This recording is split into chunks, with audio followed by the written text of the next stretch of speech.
yazmayı bize görüş qismət ve azadıq taleyimizdə seçim etmək.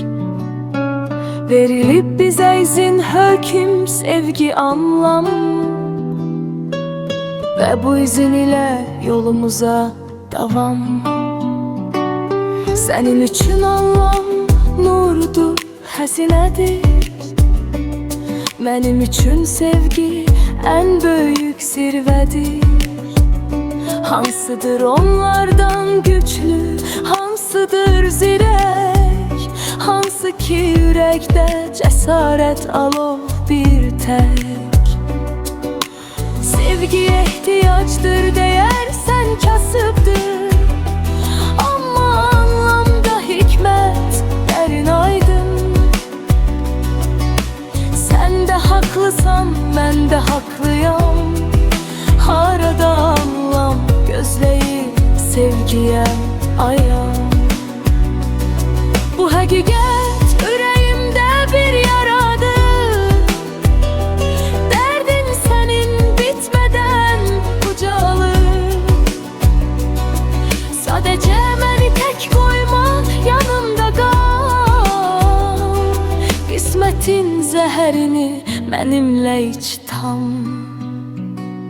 Sənin üçün anlam nurdur, xəzinədir. Mənim üçün sevgi ən böyük zirvədir. Hansıdır onlardan güçlü, hansıdır zirək, hansı ki ürəkdə cəsarət alov bir tək.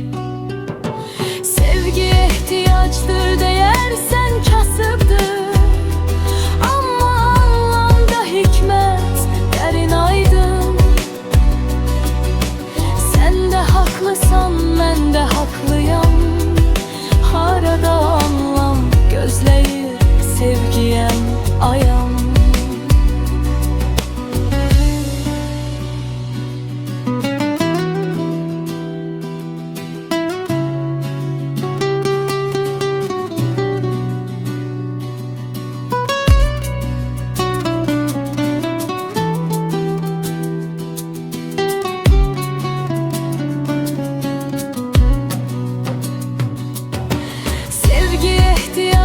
Deyərsən kasıbdır, amma anlamda hikmət dərin aydın. Sən də haqlısan, mən də haqlıyam. Harada anlam gözləyir sevgiyəm ayam.